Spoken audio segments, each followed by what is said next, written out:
Thank you, Madam Speaker. This amendment removes some language from the intent section. The language surrounding shooting sports and hunting and self-defense and some of the named firearms being not suitable for those purposes. And it also removes some language about hypermasculinity, Madam Speaker. So back in the day, when you would see a squad car, you would see a shotgun in the back. And as you know, I've moved through adulthood, that's changed. When you have a police officer, and he's mostly a person who's not acting offensively, he's mostly acting, or she is mostly acting defensively. If you have an officer, when the chips are down, what are they gonna grab from their center console or from their trunk? I guarantee they're gonna grab an AR-15.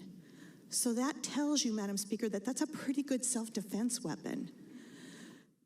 And indeed, an AR-15 is lightweight, it's modular, it's easy to use for women, it's a great weapon for women for self-defense.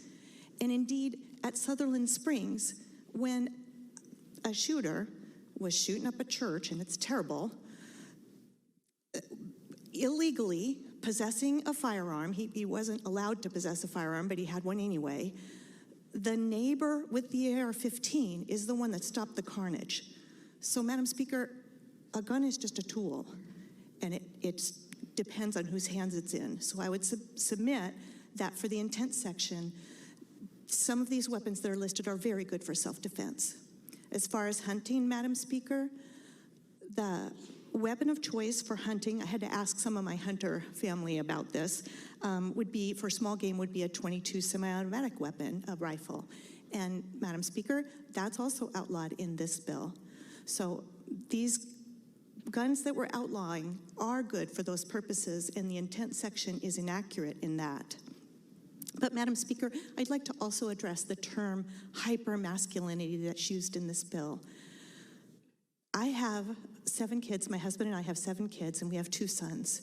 And when I have prayed for them, when I have thought about how they would be interacting in this world as men, I pray for them to be leaders in their home, in their church, in their community. I pray for them to have self-control. I pray for them to be upright, Madam Speaker.